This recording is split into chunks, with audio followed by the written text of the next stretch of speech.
Hello students, स्वागत है आप सभी का महाराणा प्रताप एग्रो क्लासेस के ऑनलाइन डिजिटल प्लेटफॉर्म पे। और जैसा कि आप जानते हैं कि हम चला रहे थे केमिस्ट्री की सीरीज और उसके अंतर्गत आज हम एक न्यू टॉपिक पढ़ने जा रहे हैं जिसका नाम है सरफेस केमिस्ट्री, पृष्ठीय रसायन। और उसके बारे में आज हम डिटेल से स्टडी करेंगे। फिजिकल केमिस्ट्री का ये पार्ट है पृष्ठीय रसायन जिसे आप कहते हैं। सरफेस पर होने वाली जितनी भी केमिकल रिएक्शंस होती हैं उनके बारे में इसके बारे में डिटेल हम स्टडी करेंगे। देखिए आज हम शुरू करते हैं पृष्ठीय रसायन। क्या होता है पृष्ठीय रसायन? पृष्ठ पर होने वाली अभिक्रिया, सरफेस केमिस्ट्री। क्या है? Surface chemistry.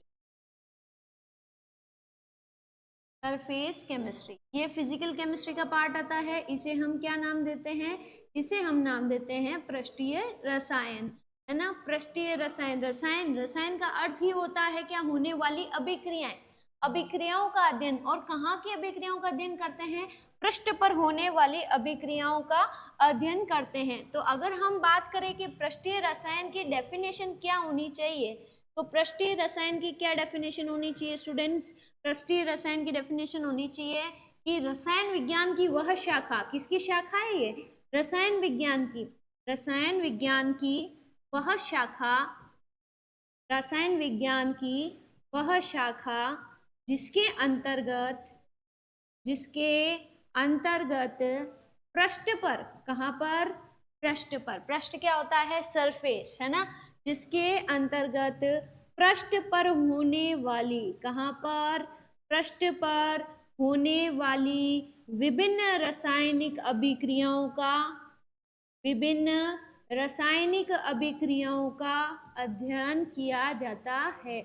विभिन्न रासायनिक अभिक्रियाओं का अध्ययन किया जाता है। उसे क्या कहते हैं आप? पृष्ठीय रसायन। क्या कहते हैं? पृष्ठीय रसायन। अध्ययन किया जाता है। ये आपकी हो गई डेफिनेशन किसकी? हमारा जो चैप्टर है कि उसके अंतर्गत हम क्या पढ़ रहे हैं। कोई भी सरफेस, चाहे वो कोई भी सरफेस हो। फॉर एग्जांपल जैसे अगर अपन बात करें कि अभी मैं आपको, जैसे कि ये मान लीजिए कि ये व्हाइट बोर्ड है, माना कि ये व्हाइट बोर्ड है और व्हाइट बोर्ड पर मैंने ये तो आपका डिजिटल प्लान है, लेकिन अपन मार्कर से लिखते हैं तो अपन मार्कर से लिख लेते हैं। जैसे कि हमने ये लिखा तो वो मार्कर की जो इंक होती है वो बोर्ड की सरफेस पे क्या हुई? जाकर चिपक गई, है ना। वहां पर भी कोई ना कोई अभिक्रिया हुई। तो ये चीज है कि पृष्ठ पर होने वाली विभिन्न अभिक्रियाओं का क्या किया जाता है? अध्ययन किया जाता है। ठीक है, चले नेक्स्ट हम बात करते हैं कि पृष्ठीय रसायन के अंतर्गत कुछ टर्म्स आती है। क्या आती है? टर्म्स आती हैं, विभिन्न शब्दावली। और ये शब्दावली आपको आनी जरूरी है क्योंकि हमें मेन चीज यही सीखनी है कि क्या, जैसे अधिशोषण क्या होता है, अवशोषण क्या होता है, अधिशोष्य क्या होता है, अधिशोषक क्या होता है, इन सब के बारे में हम स्टडी करते हैं। देखिए आइए हम बात करते हैं। सबसे पहले हम शुरू करते हैं क्या कि हमारा एक सबसे पहला पॉइंट है, इसे बोला जाता है अधिशोषण। क्या कहा जाता है? अधिशोषण। क्या होता है अधिशोषण? इंग्लिश में अधिशोषण को कहा जाता है एड्सॉर्प्शन। क्या कहते हैं? एड्सॉर्प्शन कहते हैं अधिशोषण। अधि, जब भी वर्ड आए अधि, अधि का मतलब याद रखना, सिर्फ ये अभिक्रिया कहाँ हो रही है? सरफेस के ऊपर हो रही है, उसके अंदर नहीं जा रही। मीन्स आप इस चीज को समझें कि जैसे मैं एक डायग्राम बनाती हूँ उसके बाद अपन इसका डेफिनेशन लिखेंगे कि ये कोई भी सतह है, ये सतह हो गई, है ना। अब इस सतह पर कोई भी चीज है, जैसे XYZ कोई चीज आई और इसकी सतह पर जाकर क्या हो गई? चिपक गई। कहाँ पे चिपकी? ओनली फॉर सतह पर जाकर अगर कोई चीज चिपक जाती है, चिपक जाती है, इसी को हम पृष्ठीय रसायन की भाषा में कहते हैं अधिशोषित हो जाती है ना। अपन देसी भाषा में पढ़े तो हम इसे क्या कहेंगे कि चिपक जाती है। तो कोई चीज, कोई अन्य कण किसी सतह पर आकर चिपक जाते हैं तो इस परिघटना को क्या कहा जाता है? अधिशोषण कहा जाता है। क्या कहा जाता है? अधिशोषण कहा जाता है। और ये किस पर होने वाली प्रक्रिया है? तो केवल पृष्ठ पर होने वाली अभिक्रिया है। किस पर होने वाली? पृष्ठ पर होने वाली अभिक्रिया है। ऐसा नहीं होता कि ये कण कहाँ चले जाएं? केंद्र में नहीं जाते, केंद्र में नहीं जाते। अच्छा कि इसका हम कोई और एग्जाम्पल ले सकते हैं? हाँ जी, आप एग्जाम्पल ले सकते हो। देखिए मैं आपको एक एग्जाम्पल बताती हूँ। ये कोई बेंच है, क्या है, ये कोई बेंच है और इस बेंच पे ये आपकी टोटल बेंच है और इस बेंच पे देखो क्या हो रहा है कि ये थोड़ा इधर बनाना चाहिए, राइट, हाँ ये लो, ये बेंच। अब इस बेंच पे मान लीजिए कि कोई स्टूडेंट बैठा ही नहीं, आज स्टूडेंट नहीं आया, कल भी नहीं आया, परसों भी नहीं आया, शीतकालीन अवकाश, अवकाश हो गया। अब अवकाश हो गया, अब यहाँ पे कोई छात्र उपस्थित नहीं है और यहाँ पे पास में कोई एक खिड़की है और इस खिड़की से क्या हो रहा है, डस्ट के पार्टिकल अर्थात धूल के जो कण हैं वो कहाँ पर जाके चिपक जाते हैं, इस बेंच की सतह पर जाकर चिपक जाते हैं। तो कहाँ पे चिपके, बेंच की सतह पर, सरफेस पर। क्या ये धूल के कण उस बेंच की, उस लकड़ी के अंदर चले जाते हैं क्या, वो सिर्फ कहाँ पे होते हैं, पृष्ठ पर इकट्ठा होते हैं, सिर्फ और सिर्फ सरफेस पर इकट्ठा होते हैं और इसी घटना को आप क्या कहते हो, अधिशोषण कहते हो। क्या कहते हो, अधिशोषण कहते हो। तो यहाँ पे आपको ध्यान रखना है कि हम अगर अधिशोषण की डेफिनेशन लिखें तो डेफिनेशन क्या होगी, तो डेफिनेशन ये होगी कि किसी ठोस सतह पर, किसी ठोस या द्रव सतह पर, किसी ठोस या द्रव सतह पर अधिशोष्य के कणों का, किसका, अधिशोष्य के कणों का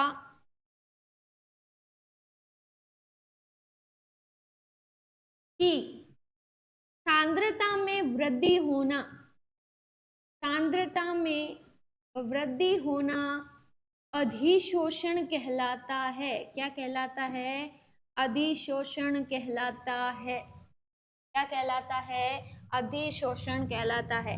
अब कुछ स्टूडेंट्स ऐसे भी होंगे जिन्हें रसायन विज्ञान की जो भाषा है ये बिल्कुल पसंद नहीं, क्या, बिल्कुल पसंद नहीं। तो उसके लिए हम एक चीज और लिख सकते हैं कि कोई चीज किसी सतह की, केवल किसी चीज की सतह पर केवल ऊपर ऊपर चिपकती है। कहाँ पे चिपकती है, केवल ऊपर ऊपर। आप ऐसे लिख सकते हैं कि अधिशोष्य के कण, क्या, इन शॉर्ट, शॉर्टकट में अगर हम बात करें तो हम क्या लिख सकते हैं, हम लिख सकते हैं कि अधिशोष्य के कण, अधिशोष्य के कण किसी सतह पर, किसी सतह पर केवल ऊपर ऊपर केवल ऊपर ऊपर चिपकते हैं, केवल ऊपर ऊपर चिपकते हैं। तो इस परिघटना को हम क्या कहते हैं, अधिशोषण कहते हैं। समझ में आ रही है मेरी बात आप सभी को। तो केवल कण कहाँ चिपकते हैं, ऊपर ऊपर सरफेस पर चिपकते हैं, तो इसे हम क्या कहते हैं, अधिशोषण कहते हैं। क्या कहते हैं, अधिशोषण।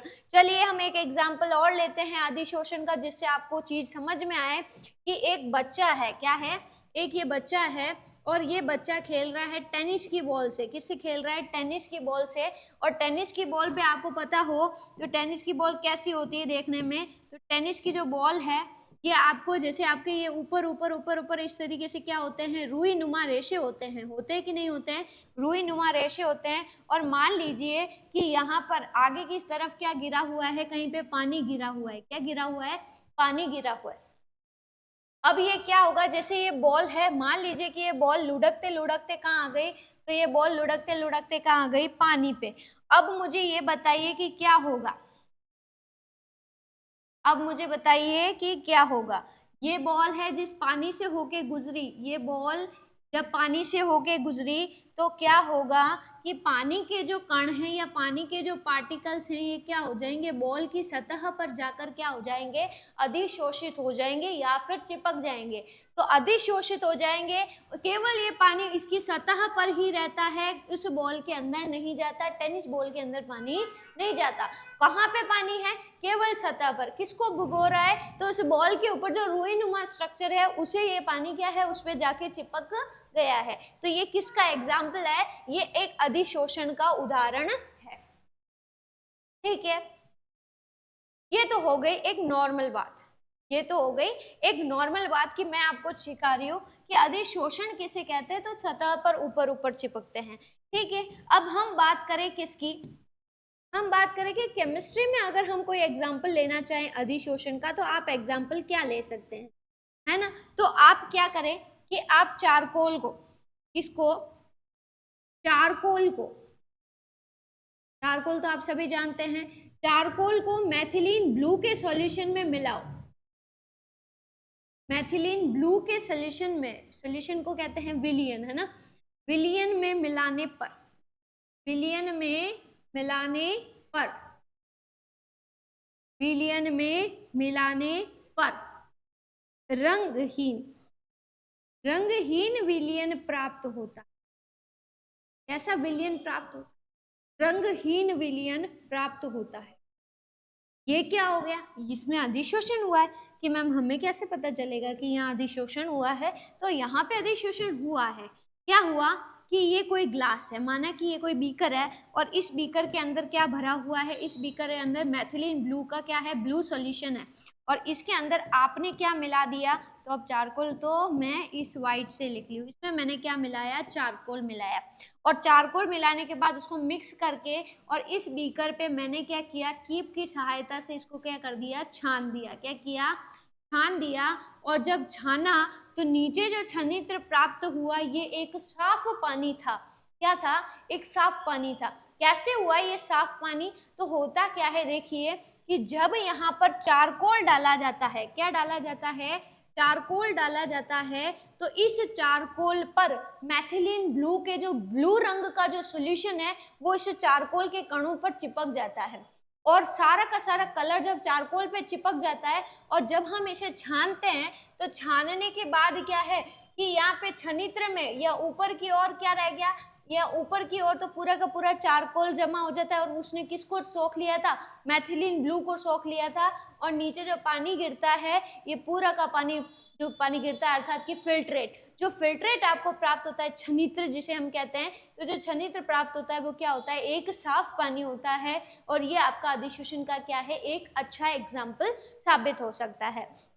नेक्स्ट अगर हम बात करें, आपको मेरे हिसाब से अब आपको समझ में आ गया होगा कि अधिशोषण किसे कहते हैं। तो आप क्या कहेंगे अधिशोषण में? कि किसी ठोस या द्रव सतह पर जब अधिशोषी के कणों की सांद्रता, ध्यान रखना यहाँ पे सबसे इंपॉर्टेंट है क्या?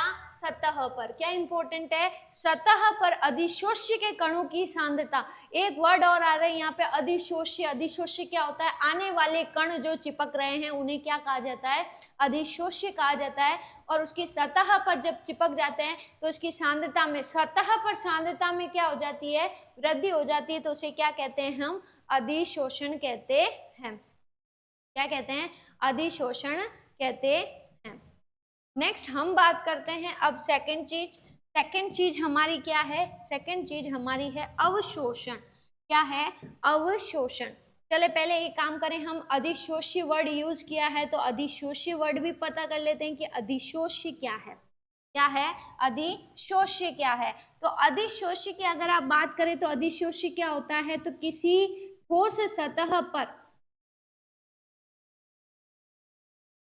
किसी ठोस सतह पर ठोस द्रव व गैस के कण,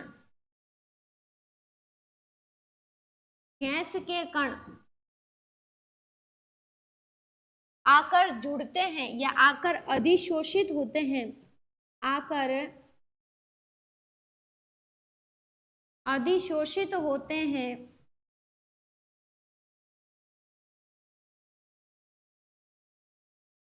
तो इन ठोस द्रव व गैस के कणों को, तो इन ठोस द्रव व गैस के कणों को, ठोस द्रव व गैस के कणों को अधिशोष्य कहा जाता है। क्या कहा जाता है? अधिशोष्य कहा जाता है। तो किसी सतह पर जब कोई कण आकर अधिशोषित होते हैं या फिर चिपकते हैं तो आने वाले कणों को क्या कहा जाता है? अधिशोष्य कहा जाता है। फॉर एग्जाम्पल मैं आपको देना चाहूंगी, मैंने पहले अभी बेंच का एग्जाम्पल दिया कि एक बेंच है और उस बेंच पे कोई विद्यार्थी नहीं बैठ रहा है और काफी उस बेंच के पास एक खिड़की है, तो क्या होगा? खिड़की से डस्ट के पार्टिकल उस बेंच की सतह पर क्या हो जाएंगे? अधिशोषित हो जाएंगे। और जब सतह पर ये कण अधिशोषित हो जाएंगे तो ये मिट्टी जो है वो इस सतह पर जाके जम गई। तो आने वाला कण क्या है? कौन आया? बेंच की सतह पर चिपकने के लिए मिट्टी के कण, डस्ट पार्टिकल्स जुड़ने के लिए आए हैं। तो उन डस्ट पार्टिकल्स को हम क्या कहते हैं? डस्ट पार्टिकल्स को हम कहेंगे अधिशोष्य के कण। क्या कहेंगे? अधिशोष्य के कण। उसी तरीके से मैंने आपको एक एग्जाम्पल और दिया। एग्जाम्पल क्या था कि एक बच्चा था, वो बॉल लेके खेल रहा था और वह पानी, जब इस पानी से वो बॉल गुजरी तो पानी के कण किस पे अधिशोषित हो गए? बॉल पे। तो कौन से कण बॉल पे जाके चिपके? पानी के। तो अधिशोषी कौन हुआ? पानी हुआ। ठीक है, उसी तरीके से मैंने आपको और एक एग्जाम्पल दिया चारकोल का, है ना। तो चारकोल के अंदर क्या हुआ कि जब पानी के अंदर आपने चारकोल को मिलाया, क्या किया? पानी के अंदर जब चारकोल को मिलाया तो चारकोल की सतह पर मैथिलीन ब्लू के सॉल्यूशन के जो कण थे, वो मैथिलीन ब्लू के जो कण थे वो आकर चिपके। तो चिपका कौन आके? मैथिलीन ब्लू के कण चिपके। और अगर वो कण चिपके हैं तो अधिशोष्य कौन हुआ? मैथिलीन ब्लू के कण चिपके। तो वही आपका क्या है? अधिशोष्य। क्या है? अधिशोष्य है। और इसे अधिशोष्य को क्या कहा जाता है? एडसोर्बेंट कहा जाता है। ठीक है, नेक्स्ट हम अगर बात करें अधिशोषक, थोड़ा सा हिंदी वर्ड में रहता है अधिशोषक, है ना। अधिशोषक एडसोर्बेंट जो है कि अधिशोषण क्या है? तो जिस सतह पर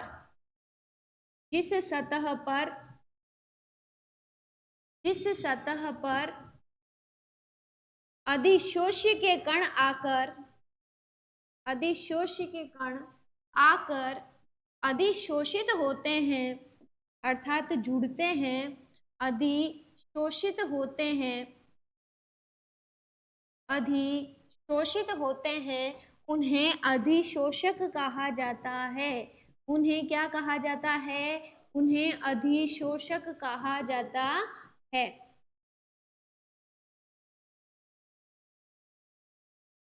उस सतह को आप यहाँ पे लिखते हैं, इस सतह पर अधिशोष्य के कण आकर अधिशोषित होते हैं, उस सतह को क्या कहा जाता है? तो उस सतह को अधिशोषक कहा जाता है। क्या कहा जाता है?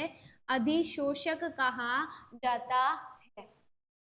मीन्स वापस हम हमारे पुराने एग्जाम्पल्स लेते हैं और उसी से हम समझते हैं कि what is the meaning of अधिशोषक। देन आप ये ध्यान रखें कि अधिशोषक क्या होता है। जैसे हमने एग्जाम्पल लिया बेंच का, कि बेंच की सतह पर मिट्टी के कण चिपके थे। तो किसकी सतह पर मिट्टी के कण चिपके थे? बेंच की सतह पर। तो क्या हुआ? अधिशोषक कौन हुआ? अधिशोषक कौन हुआ? अधिशोषक हुए बेंच। क्या हुई? बेंच की सतह हमारी क्या कहलाएगी? अधिशोषक कहलाएगी। क्या कहलाएगी? अधिशोषक कहलाएगी। ठीक है, चले अब एक काम करते हैं। ये तो हमने पढ़ लिया केमिस्ट्री में। क्या पढ़ लिया? केमिस्ट्री में पढ़ लिया कि अधिशोष्य क्या है, अधिशोषक क्या है और अधिशोषण क्या है, बराबर। अब मेरी बात समझिए, हम इसको हमारी देसी लैंग्वेज में पढ़ते हैं कि क्या चीज है। ये कोई सतह है, ये क्या है? कोई सतह। और ये क्या है? जुड़ने वाले कण। तो सुनना, जो आकर जुड़ता है, जुड़ने वाले कण को आप क्या कहते हैं? अधिशोष्य। क्या कहते हैं? अधिशोष्य कहते हैं। किसकी सतह पर जुड़ रहे हैं? तो इस सतह को हम क्या कहेंगे? इस सतह को हम कहेंगे अधिशोषक। क्या कहेंगे? अधिशोषक कहेंगे। तो जब अधिशोष्य के कण अधिशोषक की सतह पर जाकर चिपक जाते हैं या अधिशोषित हो जाते हैं तो हम उसे क्या कहते हैं? अधिशोषण कहते हैं। क्या कहते हैं? अधिशोषण कहते हैं। एक अधिशोषण की डेफिनेशन और निकल के आई कि अधिशोष्य के कणों का अधिशोषक की सतह पर आकर अधिशोषित हो जाना क्या कहलाता है? अधिशोषण। बहुत ज्यादा अधिशोषण हो रहा है ना। अब इस टॉपिक को यहीं अपन एंड करते हैं। अब थोड़ा सा कुछ अलग पढ़ लेते हैं, नहीं तो आप कंफ्यूज हो रहे। क्या हुआ? कंफ्यूजन दूर हुई कि नहीं हुई? क्या था बताओ? आने वाला कण जो चिपक रहा है वो क्या है? अधिशोषक। किस सतह पर हो रहा है? चिपक रहा है अधिशोषक। और जब आके चिपक गया तो उसे क्या कहोगे? अधिशोषण कहोगे। क्या कहोगे? अधिशोषण कहोगे। सिंपल सी बात है, कोई बड़ी बात नहीं। देखिए ये हाथ है, ये क्या है, हाथ है, तो ये हाथ की मेरी क्या हो गई, सरफेस हो गई। मान लीजिए कि सुबह सुबह या मार्कर से लिखते टाइम मार्कर की कुछ इंक आकर हाथ पर जाकर चिपक गई, तो इंक आकर हाथ पर चिपकी, तो आने वाले इंक के पार्टिकल्स को आप क्या कहेंगे, आप कहेंगे अधिशोष्य। किस पर चिपकी, हाथ पर चिपकी, तो हाथ को हम क्या कहेंगे, अधिशोषक। और जब आकर चिपक गई तो इस घटना को क्या कहा जाएगा, अधिशोषण कहा जाएगा, है ना, क्या कहा जाएगा, अधिशोषण। इस वाले एग्जाम्पल को याद रखना, क्योंकि अब मैं पढ़ाने जा रही हूँ कि आपको अवशोषण पढ़ाने जा रही हूँ। क्या पढ़ाने जा रही हूँ, अवशोषण। कि अवशोषण क्या होता है,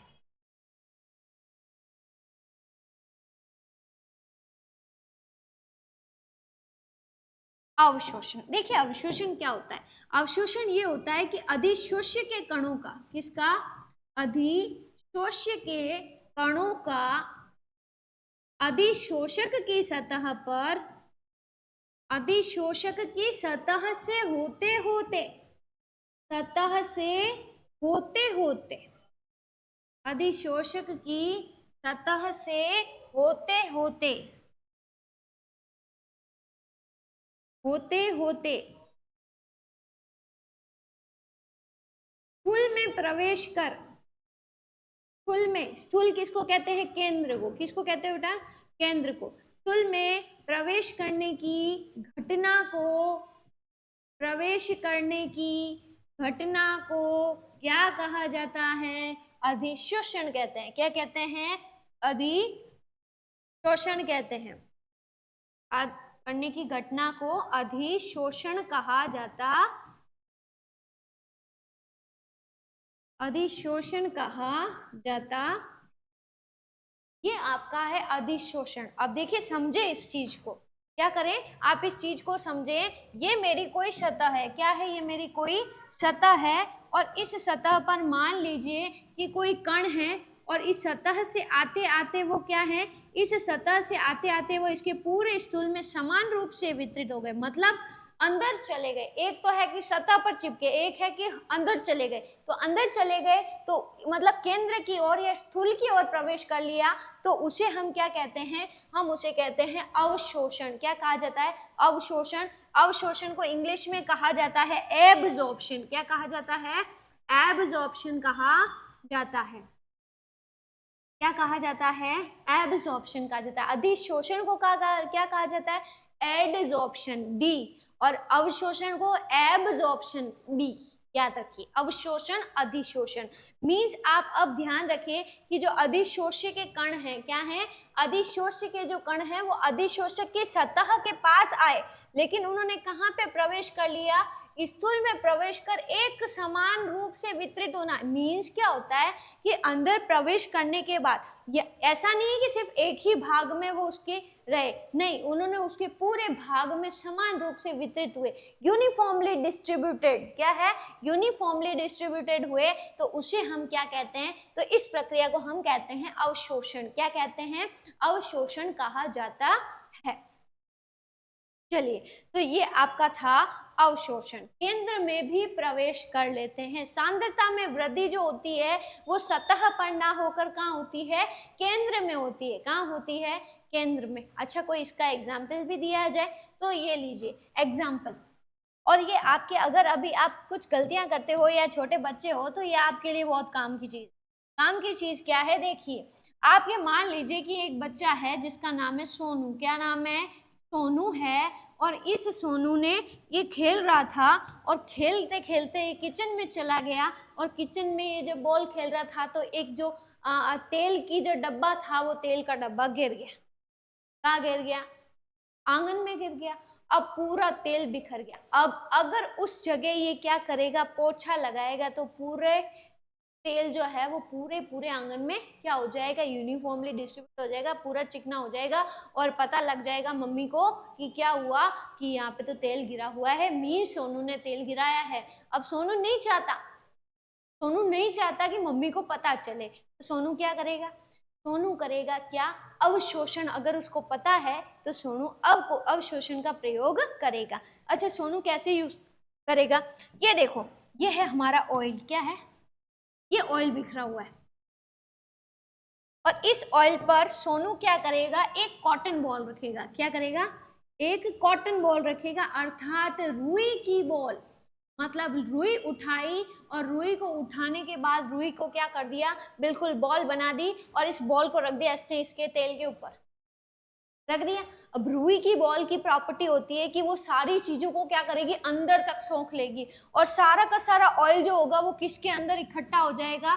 तो नेक्स्ट पार्ट में सारा का सारा जो ऑयल है ये क्या हो जाएगा, तो सारा का सारा ऑयल कहाँ पे डिस्ट्रीब्यूट हो जाएगा, इस रुई की बॉल में भर जाएगा और यहाँ पे सिर्फ हल्का सा चिकनाहट रहेगी जो दिखाई देगी।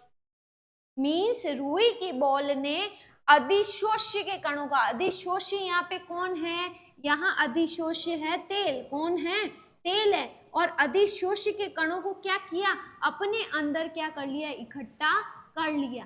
तो सतह से होते होते वो कहाँ पे प्रवेश किया, स्थूल में प्रवेश किया और यूनिफॉर्मली डिस्ट्रीब्यूट हुआ। ऐसा नहीं होता कि रुई की बॉल में इधर तो ज्यादा तेल हो गया और इधर आया नहीं, ऐसा नहीं होता। यूनिफॉर्मली वो तेल को क्या करती है, सोखती है। और ये अवशोषण का एक बहुत अच्छा एग्जाम्पल है जो हमारी डेली लाइफ से जुड़ा हुआ है और हमें ये चीज बिल्कुल समझ में आ जाएगी। आ जाएगी कि नहीं आ जाएगी, बिल्कुल आ जाएगी, है ना। देखिए अवशोषण, अवशोषण होने के बाद एक और आपकी घटना होती है जिसे क्या कहा जाता है, इसे कहा जाता है शोषण। क्या कहा जाता है, शोषण। शोषण को इंग्लिश में हम कहते हैं सॉर्प्शन। क्या कहते हैं, सॉर्प्शन। सॉर्प्शन क्या होता है, तो सॉर्प्शन होता है कि जब अधिशोष्य के गण, किसके, जब अधिशोष्य, सॉरी, जब अधिशोषण व अवशोषण दोनों घटनाएं, जब अधिशोषण व अवशोषण दोनों ही घटनाएं, दोनों ही घटनाएं एक साथ संपन्न हो, दोनों ही घटनाएं एक साथ संपन्न हो, उसे शोषण कहा जाता है। एक साथ संपन्न हो उसे शोषण कहा जाता है, उसे शोषण कहा जाता है। ये हमारा क्या हो, जब अधिशोषण भी हो, मीन्स कोई आने वाली चीज उसकी सतह पर भी जुड़े और उसके केंद्र में भी प्रवेश करे, तो इस परिघटना को आप क्या कहेंगे, आप कहेंगे शोषण। क्या कहेंगे, शोषण।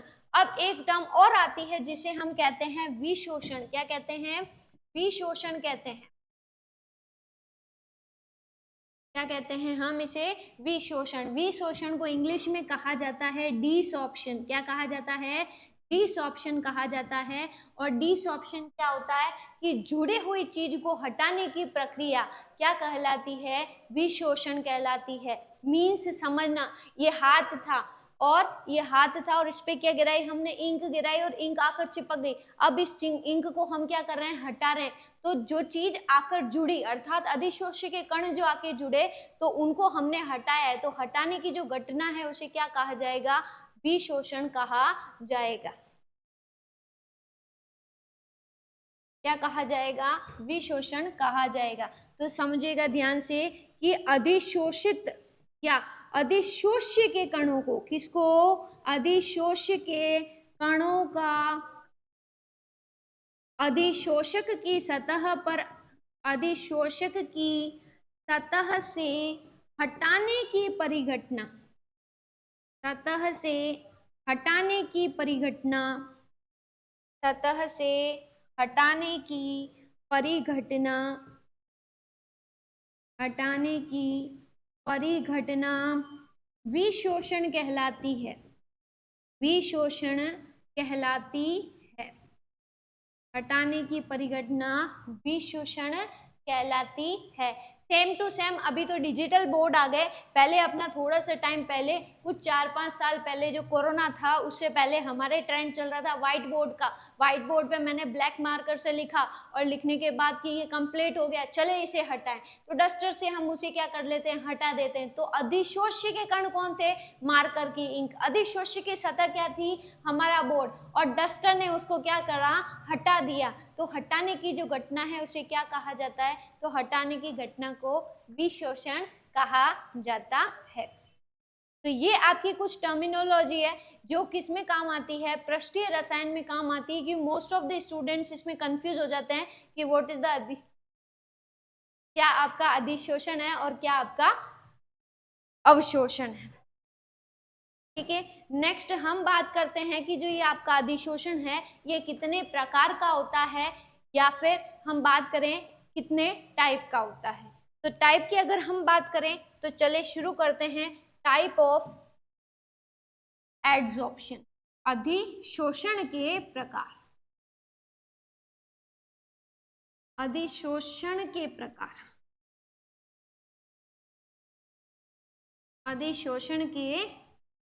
अधिशोषण के प्रकार की अगर हम बात करें तो देखिए इसके दो प्रकार होते हैं। मुख्यतः अगर हम बात करें तो क्या होते हैं, इसके कितने प्रकार होते हैं, दो प्रकार होते हैं।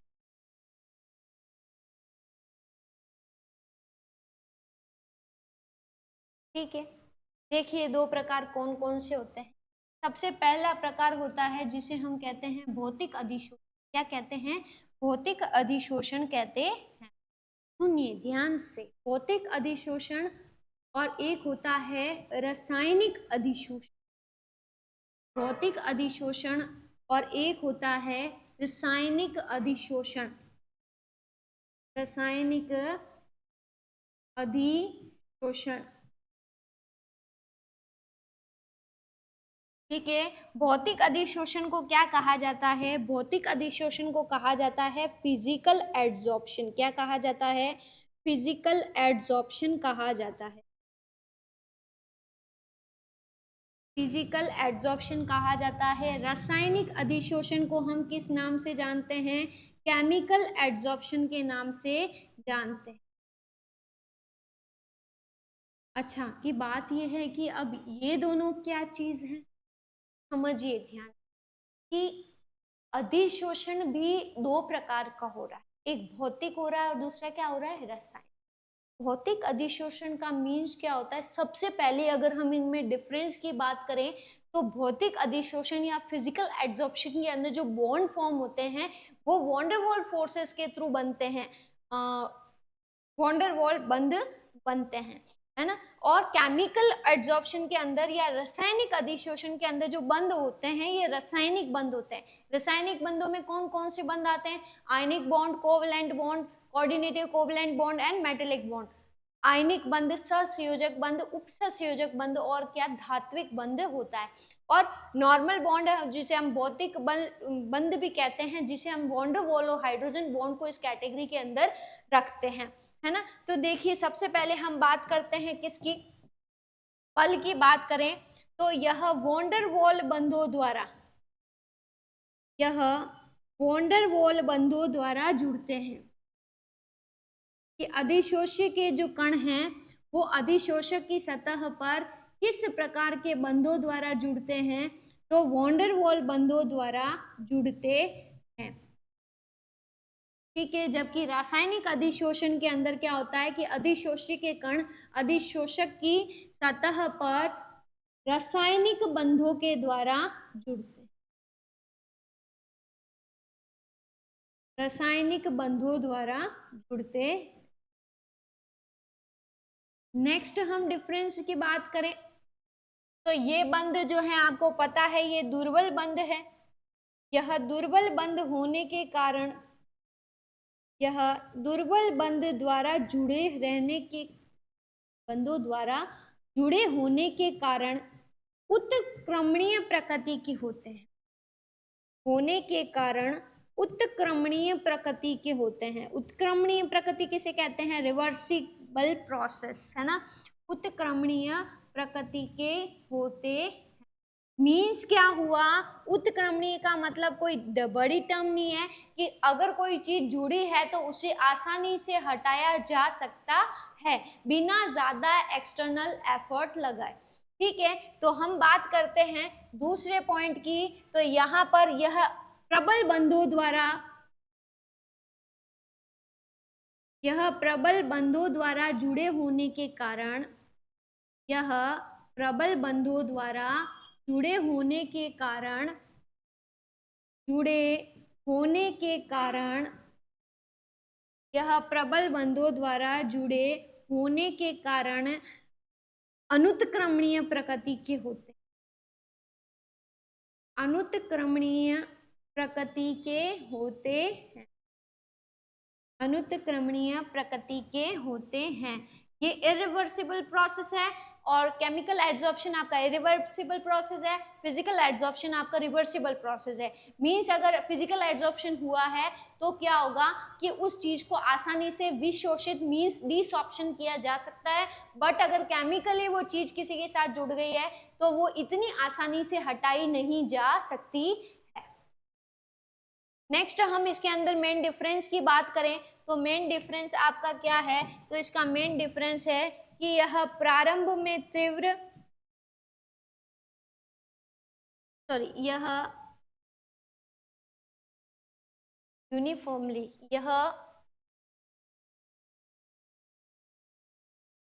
यह अधिशोषण धीरे धीरे संपन्न होता है। यह अधिशोषण धीरे धीरे संपन्न यह अधिशोषण धीरे धीरे संपन्न होता अधिशोषण क्या संपन्न होता है, धीरे धीरे संपन्न होता है। मीन्स बहुत ही धीरे धीरे कोई चीज किसी चीज से क्या होती है, अटैच्ड होती है धीरे धीरे। बट अगर हम केमिकल एड्सॉर्प्शन की बात करें, मीन्स हम रासायनिक अधिशोषण की बात करें, तो रासायनिक अधिशोषण प्रारंभ में तो तीव्र होता है और बाद में क्या हो जाता है, मंद हो जाता है। तो आप लिखेंगे कि प्रारंभ में तीव्र व बाद में मंद हो जाता है, वह बाद में मंद हो जाता है। प्रारंभ में तीव्र व बाद में मंद हो जाता है। इसे क्या कहा जाता है, इसे रासायनिक अधिशोषण कहा जाता है। नेक्स्ट हम और इसके एग्जाम्पल की बात करें तो इसको कितनी एनर्जी चाहिए, तो ये कम ताप पर संपन्न होता है। इसके लिए संक्रियण ऊर्जा इस अधिशोषण या ऐसे लिखें भौतिक अधिशोषण द्वारा या भौतिक अधिशोषण हेतु संक्रियण ऊर्जा एक्टिवेशन एनर्जी कितनी चाहिए, तो संक्रियण ऊर्जा 20 से 40 किलो जूल पर मोल होती है। एक्टिवेशन एनर्जी जो चाहिए मतलब minimum energy to react themselves ये कितनी होती है आपकी 20 to 40 किलो जूल मोल पर होती है। लेकिन अगर हम केमिकल एड्सॉर्प्शन की बात करें तो इसके अंदर आपकी जो संक्रियण ऊर्जा होती है ये कितनी होती है, तो संक्रियण ऊर्जा 80 to 240 किलो जूल मोल पर होती है।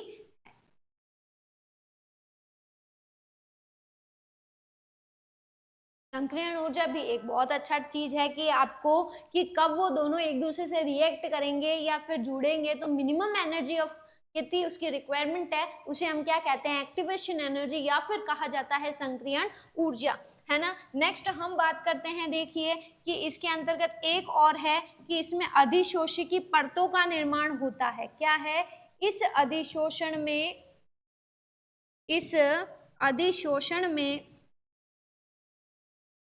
इस अधिशोषण में परतों का निर्माण होता है। किसका निर्माण होता है, परतों लेयर्स बनती है ना, परतों का निर्माण होता है।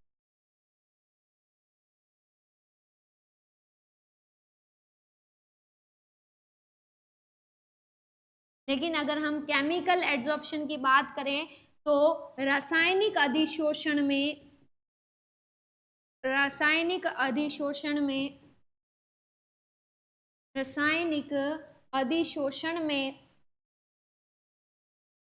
अधिशोष्य की केवल एक ही परत का निर्माण होता है।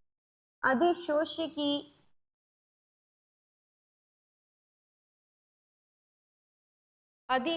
की केवल एक ही परत का निर्माण होता है। केवल एक ही परत का निर्माण होता केवल एक ही परत का निर्माण होता। ठीक है, तो ये हमारी क्या हो गया, ये हमारा मेन डिफरेंस हो गया किसके बीच में, the main difference between physical adsorption और केमिकल एड्सॉर्प्शन, है ना। अब हम आगे बात करेंगे कि अधिशोष्य को या अधिशोषण को प्रभावित करने वाले कौन कौन से कारक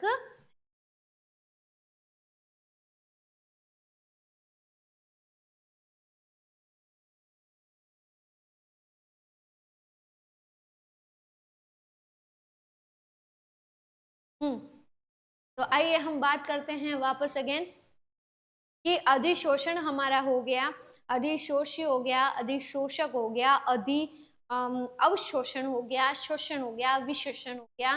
देन हमने पढ़े अधिशोषण के क्या क्या टाइप्स होते हैं। और अब हम बात करते हैं कि अधिशोषण को कौन कौन से कारक जो है वो प्रभावित करते हैं, फैक्टर अफेक्टिंग द फिजिकल और केमिकल एब्जॉर्प्शन। ठीक है, तो नेक्स्ट हमारा टॉपिक हम लेते हैं इसी के आगे, अधिशोषण को प्रभावित करने वाले कारक। अधिशोषण को प्रभावित करने वाले कारक,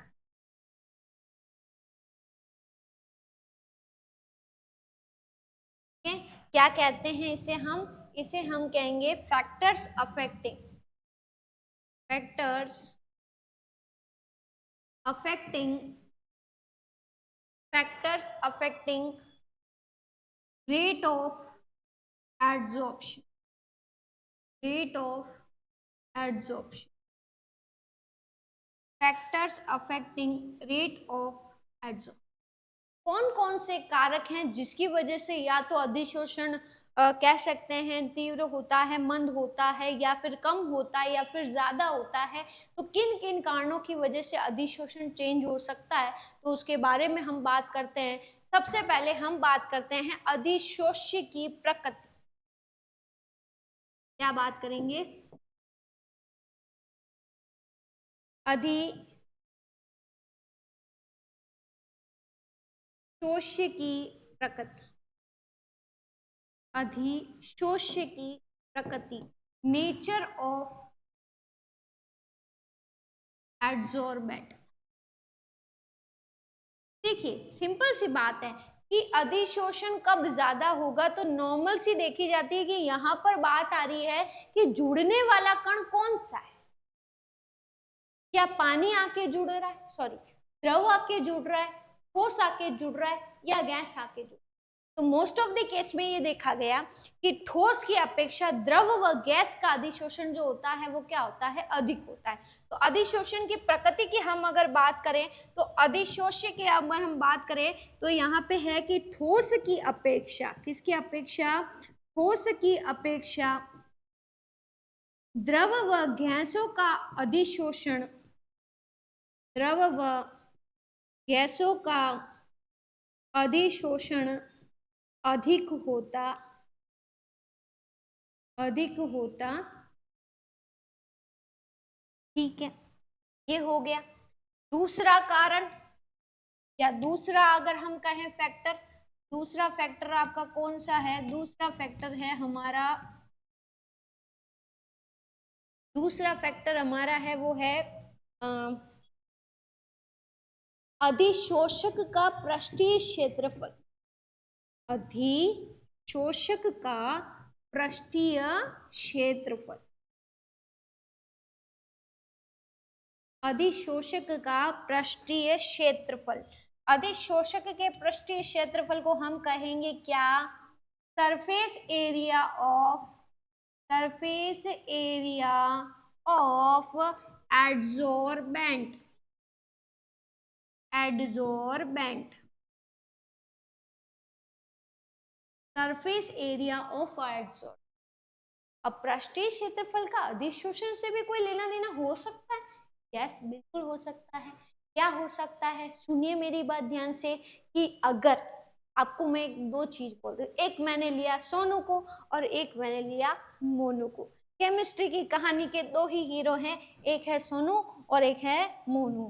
तो देखिए हम इस बात करते हैं, ये सोनू हो गया, ये रहा सोनू जी, और ये रहे हमारे मोनू जी। ओके, दोनों के पास मैंने एक चीज रखी, क्या दिया, इन दोनों को मैंने एक ब्रिक दी, ईंट दी, और ईंट देने के बाद मैंने इन्हें कहा क्या, कि एक ईंट है, ईंट ये ली, कि ये मैंने इसको ईंट दे दी एक, और उसको भी मैंने एक ईंट दे दी। ठीक है, दे दी।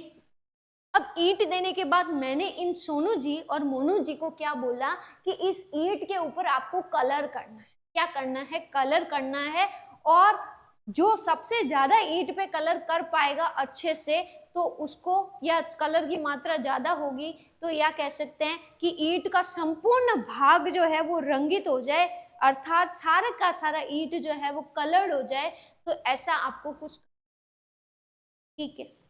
तो सोनू जी ने दिमाग लगाया और सोनू जी ने क्या किया, सोनू जी ने एक बाल्टी ली, क्या ली, एक बकेट। ये सोनू जी ने बकेट ली, क्या ले ली, बकेट।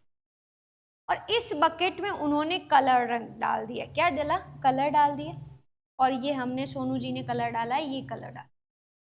और कलर डालने के बाद सोनू जी ने क्या किया, ईंट को डिप कर दिया, डुबा दिया, किसके अंदर, बाल्टी के अंदर डुबा दिया। और बाल्टी के अंदर डुबाने के बाद में उन्होंने वापस उसको सुखा दिया और बताया, देखिए मैंने ईंट के प्रत्येक भाग को कलर कर दिया।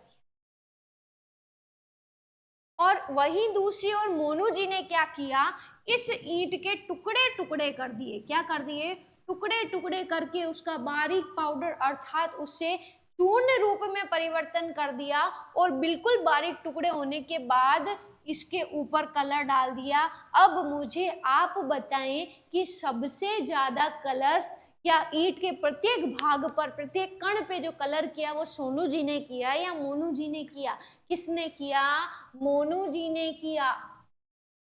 कैसे, इन्होंने ईंट को तोड़ा, तो जब इन्होंने तोड़ा तो ईंट के प्रत्येक कण पर क्या हुआ, कलर हुआ, अर्थात रंग का अधिशोषण हुआ। वहीं अगर हम बात करें मोनू जी की, सोनू जी की, तो सोनू जी ने जो कलर किया वो कहाँ पर किया, ईंट की बाहरी सतह पर इन्होंने अधिशोषण किया। अंदर के जो कण थे उनके ऊपर इस पिंक कलर का कोई भी प्रभाव नहीं पड़ा। लेकिन इन्होंने ईंट के प्रत्येक कण पर क्या किया था, कलर किया। अर्थात हम बात कर रहे हैं कि जब अधिशोषक का मतलब, अधिशोषक कौन है, हमारी ईंट है, और ईंट के ऊपर हम अधिशोषी अर्थात गुलाबी कलर कर रहे हैं, तो अधिशोषक का जब पृष्ठीय क्षेत्रफल मतलब उसका क्षेत्रफल बढ़ जाए तो अधिशोषण क्या होगा, अधिक होगा। मीन्स यहाँ पर ये जो चूर्ण है, इस चूर्ण पर क्या होगा, अधिशोषण क्या होगा, ज्यादा होगा। तो सतह का क्षेत्रफल बढ़ने पे अधिशोषण ज्यादा होता है। ठीक है, कोई और एग्जाम्पल, चलो एक एग्जाम्पल और ले लेते हैं।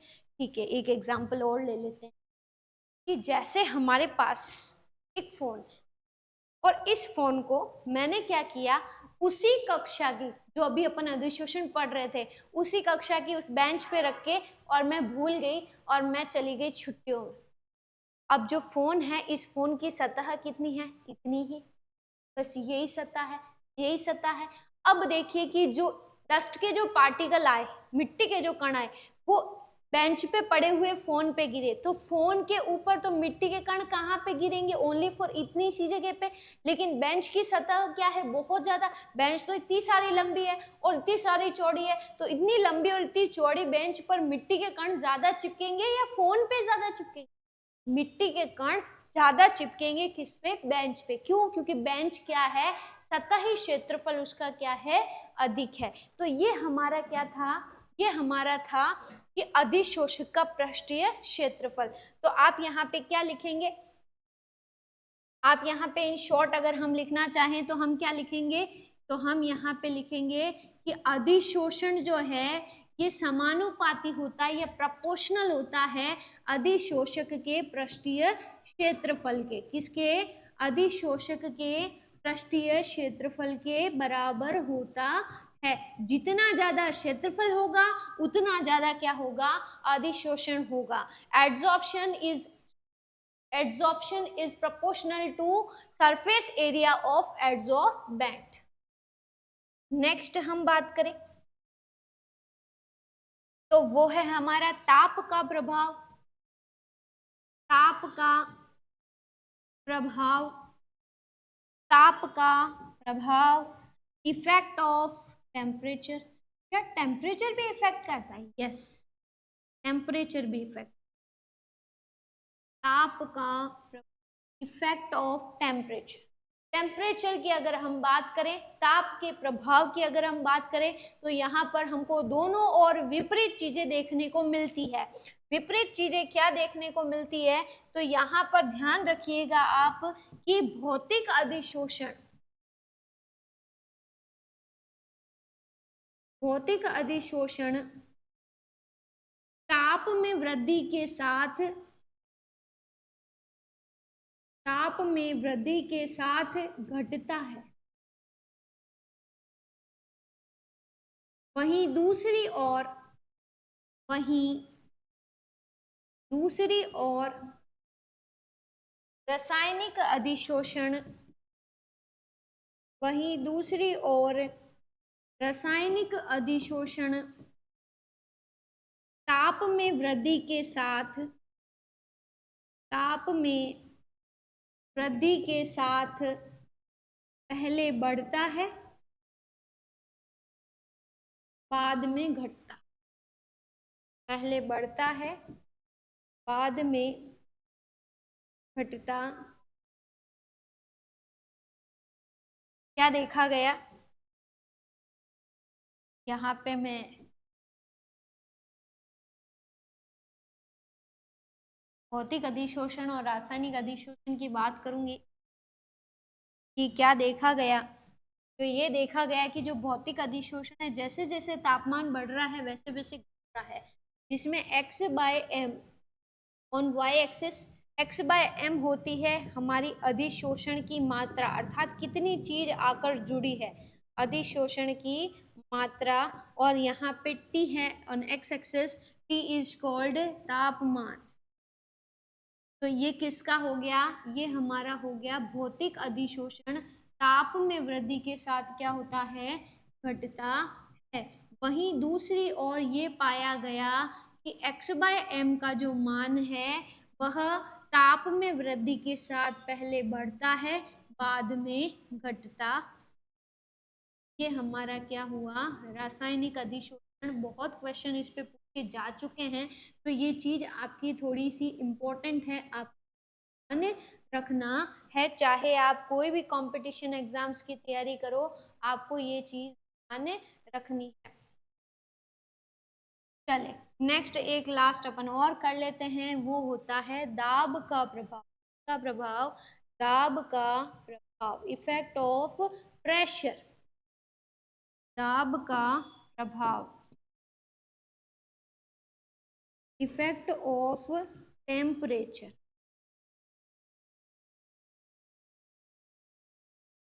दाब के प्रभाव की अगर हम बात करें, तो इसके अंतर्गत एक समतापी वक्र जो आता है, फ्रेंडलिक का अधिशोषण समतापी वक्र जो कहता है, वो ये कहता है कि pressure is proportional to adsorption. तो ये कहा जाता है फ्रेंडलिक के अधिशोषण समतापी वक्र के द्वारा, फ्रेंडलिक के अधिशोषण समतापी वक्र के द्वारा ये देखा गया, क्या देखा गया कि जो आपका अधिशोषण की जो मात्रा है, क्या अधिशोषण की जो मात्रा है, ये क्या है, x by M, x by M, या फिर अपन कह सकते हैं, इसे आप दीजिए, अधिशोषण समतापी वक्र के द्वारा ये कहा गया कि ये जो दाब है, क्या है, ये जो दाब है, जितना ज्यादा आप दाब लगाओगे उतना ही ज्यादा आपका अधिशोषण होगा। क्या होगा, अधिशोषण होगा। Pressure is equivalent proportional adsorption. तो इस प्रकार क्या है, ये देखा गया कि अधिशोषण को कौन कौन से कारक जो है वो प्रभावित करते हैं। ठीक है, तो नेक्स्ट क्लास में हम फिर मिलेंगे। जो भी स्टूडेंट्स 11th-12th के अंदर हैं, चाहे वो पीसीबी हैं, पीसीबी मैथ्स हैं, ये वीडियो उनके बहुत काम में आने वाली है। साथ ही जो स्टूडेंट्स जेट आईसीआर या कंपटीशन एग्जाम्स की तैयारी कर रहे हैं तो उसके अंतर्गत भी सरफेस केमिस्ट्री का पार्ट आता है, तो वो भी इसे बहुत अच्छे से आप इस वीडियो को शेयर कर सकते हैं ताकि अन्य भी विद्यार्थियों को इन्हें बहुत अच्छे से मिल जाए।